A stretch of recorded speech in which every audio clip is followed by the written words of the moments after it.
Hello students, हम third unit magnetic effect of current and magnetism में हैं। Running magnetism study कर रहे हैं और मैग्नेटिज़म में आज नेक्स्ट लेक्चर पे आते हैं। Magnetic elements of earth, that is magnetic elements of earth.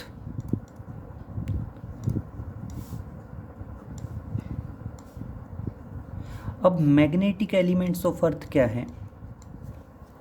जैसे हमने प्रीवियस लेक्चर में पढ़ा है, अर्थ एक मैग्नेट की तरह बिहेव करती है और अर्थ का क्या होता है? मैग्नेटिक फील्ड होता है। Clear? And which vary from place to place, और अलग अलग जगह पे मैग्नेटिक फील्ड की वैल्यू अलग अलग होती है। Place to place magnetic field strength में क्या होता है? वेरिएशन। एंड न्यू दिल्ली में यही वैल्यू है 3.5 इंटू 10⁻⁻5 टेस्ला। क्लियर? तो इट मीन्स किसी भी प्लेस पे अगर आप अर्थ के मैग्नेटिक फील्ड की वैल्यू निकालना चाहते हैं, कैलकुलेट करना चाहते हैं, तो आपको कुछ सर्टेन क्वांटिटीज़ की रिक्वायरमेंट होगी, और इन क्वांटिटीज़ को क्या कहा जाता है? मैग्नेटिक एलिमेंट्स ऑफ अर्थ कहा जाता है। तो मैग्नेटिक एलिमेंट्स ऑफ अर्थ क्या होगा? These are the quantities which are required to calculate the value of magnetic field strength of the earth at a place. Clear? तो आप सिंपल बताएंगे magnetic elements of earth क्या है? These are the quantities, these are the quantities which are required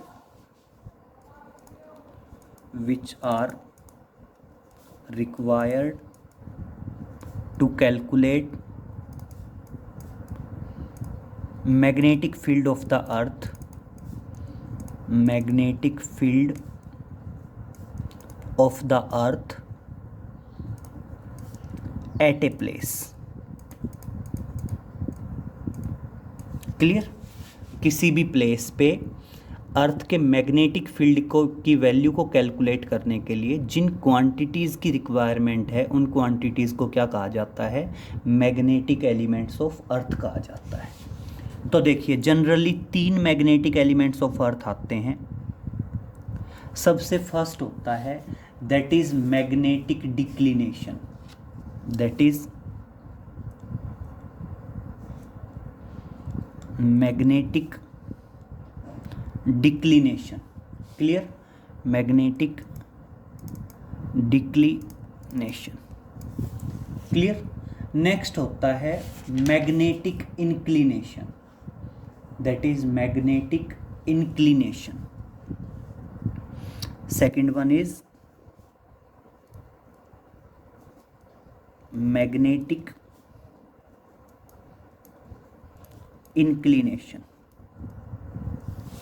और third आता है आपका horizontal component of earth magnetic field, that is horizontal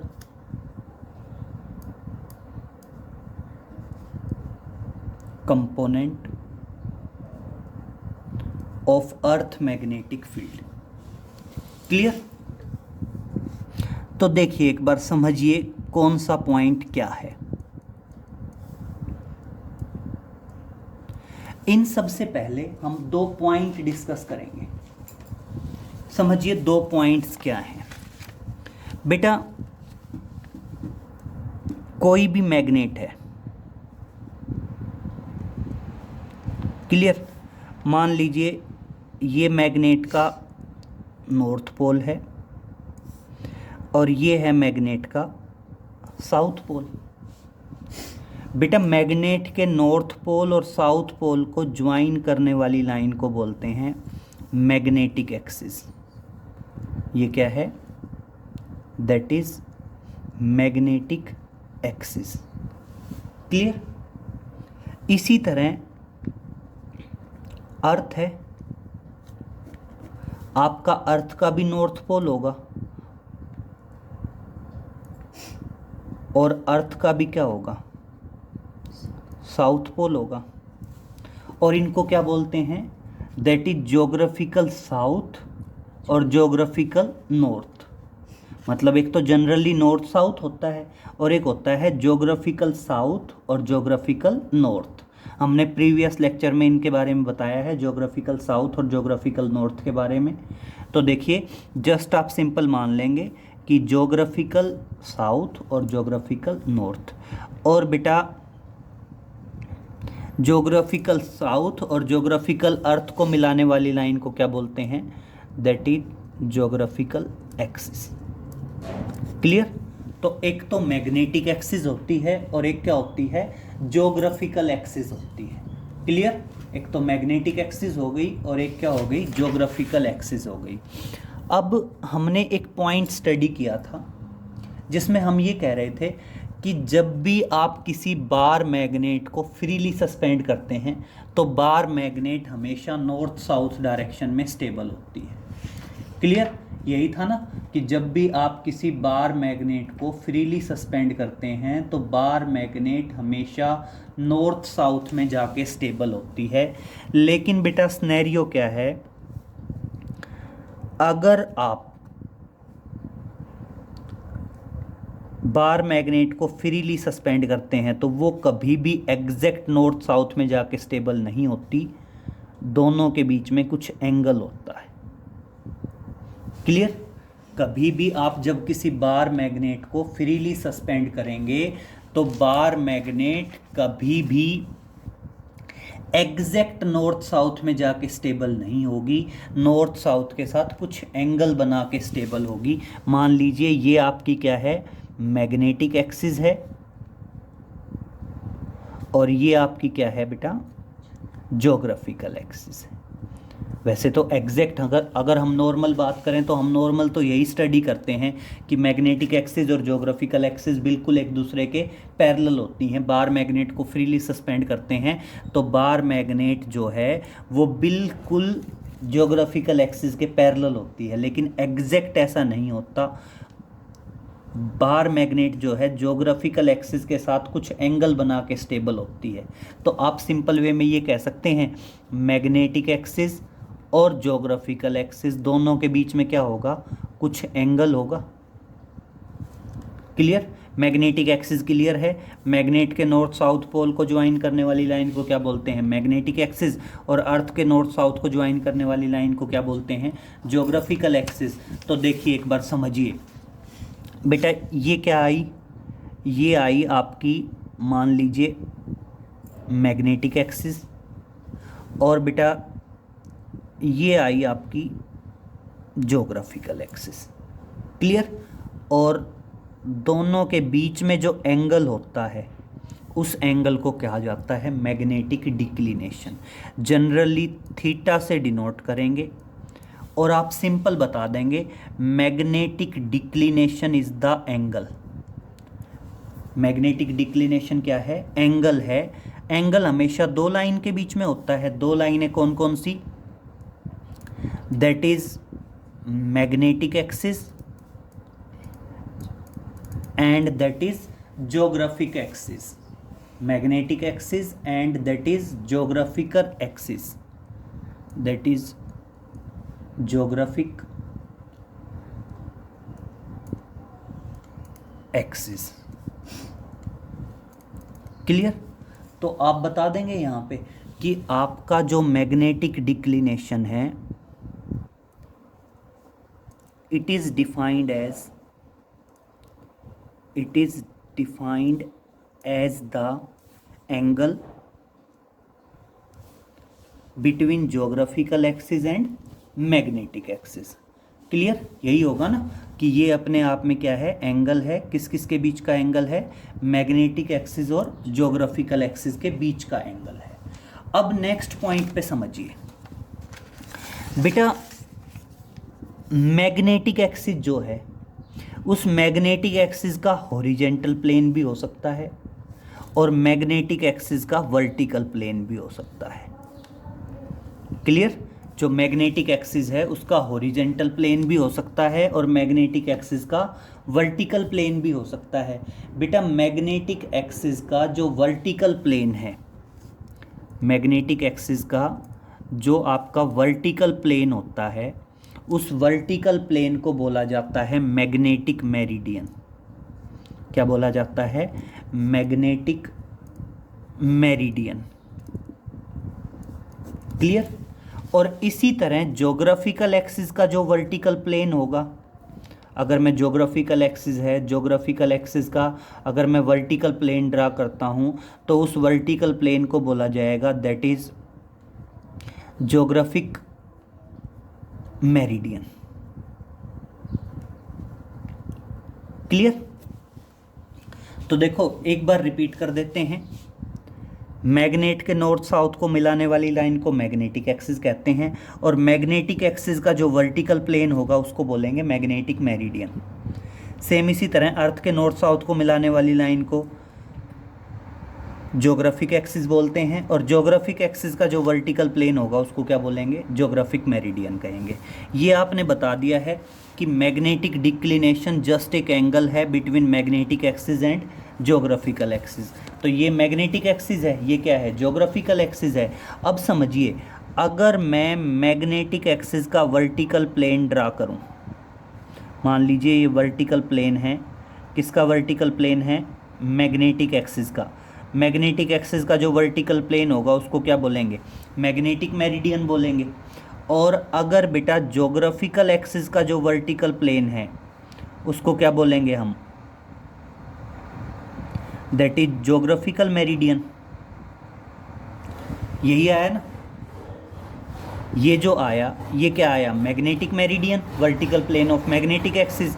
और ये ज्योग्राफिकल एक्सिस का जो वर्टिकल प्लेन आया इसको क्या बोल दिया गया? That is geographical meridian. तो एंगल तो अब भी यही है, तो इसलिए आप ये कह सकते हैं magnetic declination is defined as the angle between magnetic meridian, that is defined as the magnetic meridian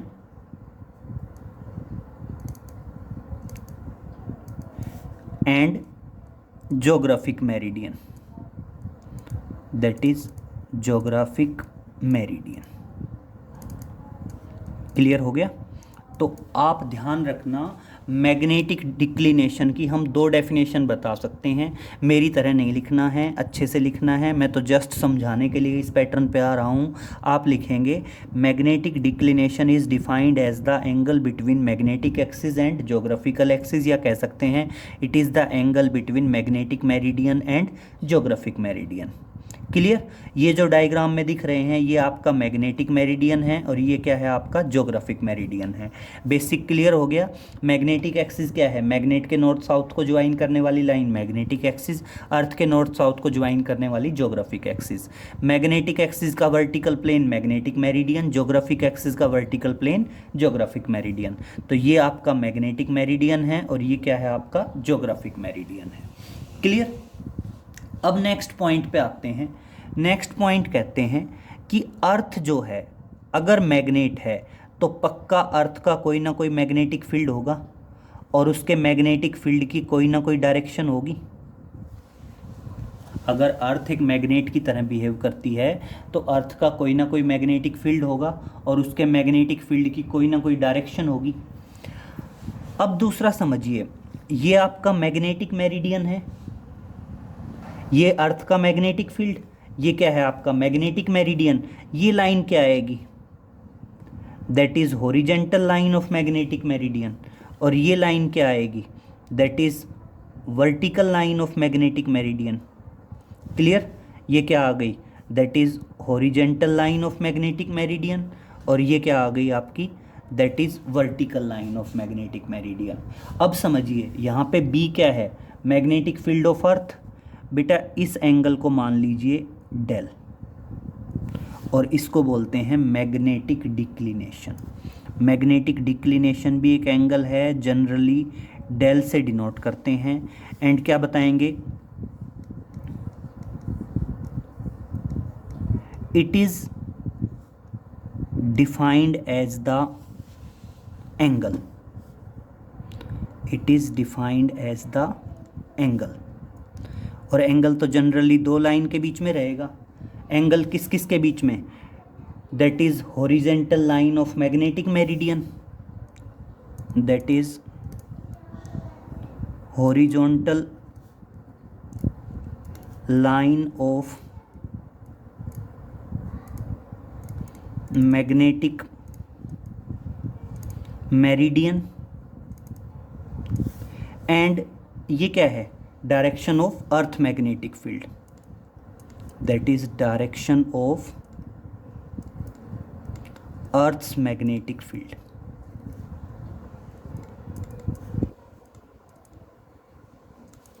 clear हो गया? ध्यान रहेगा। तो आप क्या बताएंगे? Magnetic inclination is defined as the angle between horizontal line of magnetic meridian and the direction of earth magnetic field, और इसको जनरली किससे डिनोट करते हैं? डेल से। और बेटा जैसे वेक्टर के रेक्टेंगुलर कंपोनेंट रिजोल्व करते थे, तो वैसे ही हॉरिजेंटल कंपोनेंट किसके बराबर आ जाएगा? बी कोस डेल्टा, और वर्टिकल कंपोनेंट क्या आ जाएगा? That is B sine delta. Clear? ये आपका वर्टिकल कंपोनेंट है और ये आपका हॉरिजेंटल कंपोनेंट है। क्लियर? तो ध्यान रहेगा, एक तो पहला था मैग्नेटिक डिक्लिनेशन और दूसरा आया आपका मैग्नेटिक इंक्लिनेशन। तो डिफाइन कर देंगे, magnetic inclination is the angle between horizontal line of magnetic meridian and the direction of earth magnetic field. और बेटा इस एंगल को also known as the angle of dip. जो आपका मैग्नेटिक इंक्लिनेशन है, इसको हम क्या बोल देते हैं? एंगल ऑफ डिप भी बोल देते हैं। क्लियर? इसको जो मेजर करने के लिए जो इंस्ट्रूमेंट होगा, it is measured by the instrument, it is measured by the instrument dip circle. किसी भी प्लेस पे अगर आपने मैग्नेटिक इंक्लिनेशन या एंगल ऑफ डिप की वैल्यू मेजर करनी है, तो इसके लिए जो इंस्ट्रूमेंट यूज़ किया जाएगा वो इंस्ट्रूमेंट क्या होगा? डिप सर्कल होगा। फिर next point, angle of dip, इसकी मैक्सिमम वैल्यू होती है 90, और कहाँ पे होती है? At poles of the earth. Clear? Angle of dip की मैक्सिमम वैल्यू 90 होगी, और कहाँ पे होगी? At the poles of the earth. और अगर मैं इसकी मिनिमम वैल्यू की बात करूं, तो इसकी मिनिमम वैल्यू होगी 0, और कहाँ पे होगी? At the equators of the earth. Clear? Earth के इक्वेटर पे एंगल ऑफ डिप की मिनिमम वैल्यू होगी और पोल पे एंगल ऑफ डिप की मैक्सिमम वैल्यू होगी। तो इसी के बारे में थोड़ा सा ध्यान रखें। एंगल ऑफ डिप कह दीजिए या मैग्नेटिक इंक्लिनेशन कह दीजिए। मेज़र करने के लिए जो इंस्ट्रूमेंट यूज़ किया जाएगा वो डिप सर्कल होगा। मैक्सिमम वैल्यू 90 होगी, पोल पे होगी, और मिनिमम वैल्यू 0 होगी, और कहाँ पे होगी? इक्वेटर पे होगी। क्लियर? अब नेक्स्ट सुनो, हॉरिजेंटल कंपोनेंट। अब हॉरिजेंटल कंपोनेंट क्या आया? आप क्या बताओगे? The component of earth magnetic field in the horizontal direction is known as horizontal component of earth magnetic field. Clear? The component of earth's magnetic field, Earth's magnetic field in the horizontal direction, in the horizontal direction is known as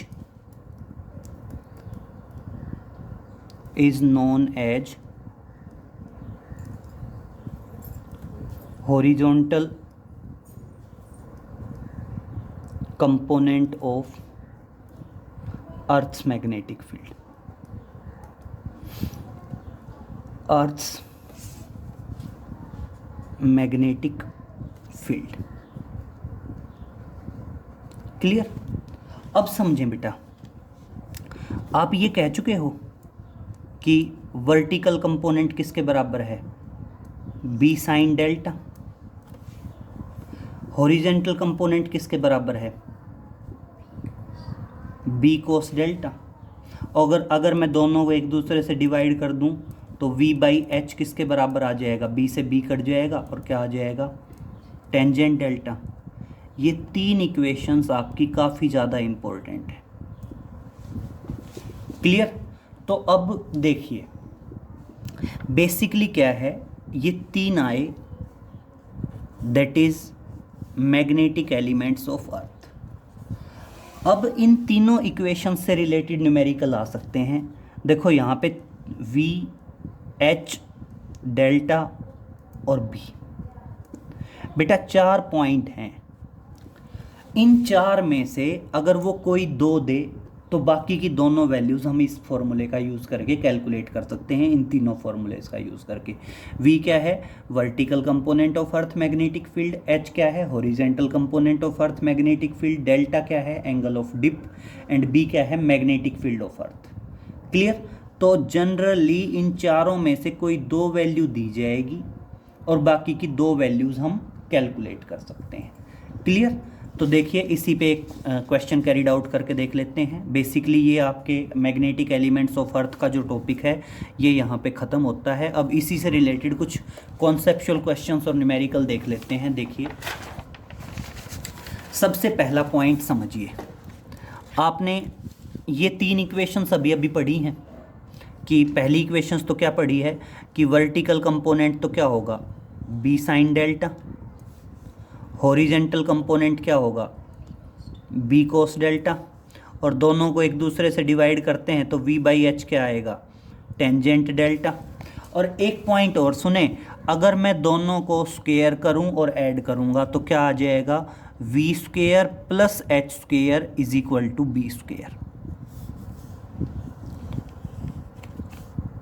अगर मैं इन दोनों equations को square करूं और add करूं, ये चारों फॉर्मूले इंपॉर्टेंट हैं, न्यूमेरिकल्स में यूज होंगे। अब समझना, at pole of the earth,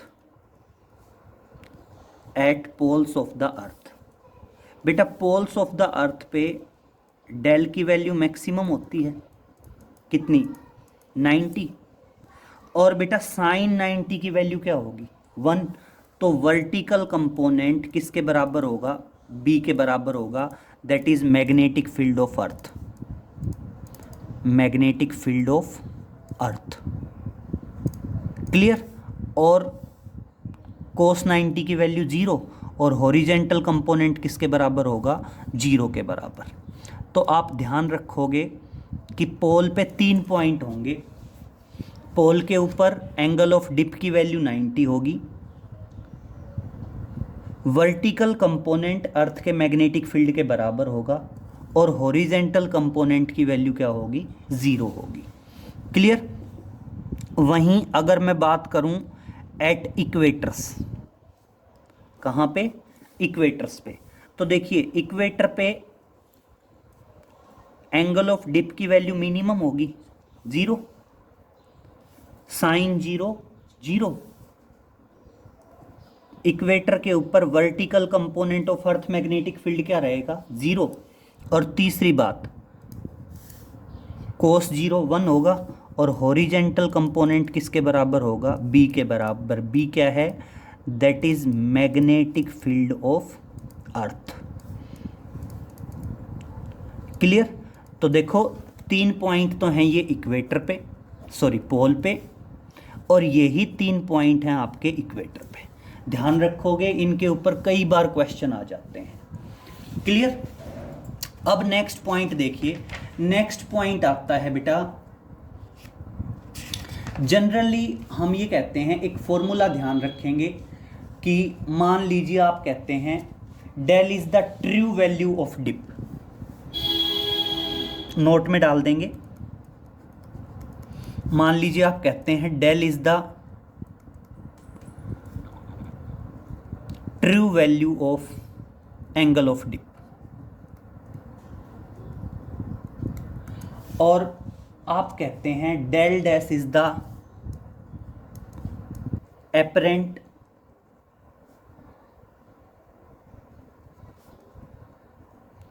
value of angle of dip. तो वहाँ पे एक फॉर्मूला हमेशा ध्यान रखना। क्या ध्यान रखोगे फॉर्मूले में कि tangent delta dash is equal to tangent delta upon cos theta. वैसे आता तो ये फॉर्मूला यहीं से है, लेकिन हम जनरली इस फॉर्मूले को डायरेक्ट याद रख लेंगे। और यहाँ पे जो थीटा है, थीटा क्या है? That is vertical plane making with magnetic meridian. Theta क्या है? That is angle between vertical plane and magnetic meridian. Magnetic meridian. Clear? आपका क्या आ जाएगा? That is magnetic meridian. Clear? इनसे रिलेटेड कुछ न्यूमेरिकल्स कंपटीशन वगैरह में आ जाते हैं, बाकी तो जनरली इसका कोई खास ऐसा वेरिएशन है नहीं। दूसरा एक ध्यान रखेंगे कि मान लीजिए मैं कहता हूं del 1 and del 2 are the observed angle in two arbitrary vertical planes. एक फॉर्मूला और ध्यान रखेंगे जिसमें क्या आएगा? Cot square delta is equal to cot square delta 1 plus cot square delta 2। Delta तो यहाँ पे पता ही है आपको, एंगल ऑफ डिप है, लेकिन यहाँ पे डेल्टा 1 एंड डेल्टा 2 क्या आएगा? Delta 1 and delta 2 are the observed angle of dip. Observed angle of dip in two arbitrary vertical planes, in two arbitrary vertical planes। Clear? ये दोनों फॉर्मूले थोड़ा सा नोट में ध्यान रखेंगे। अब इन फॉर्मूलों से रिलेटेड हम कोई भी न्यूमेरिकल कर सकते हैं। जैसे मान लीजिए फॉर एग्जांपल हम कहते हैं, एक एग्जांपल ले लीजिए, the horizontal component of Earth's magnetic field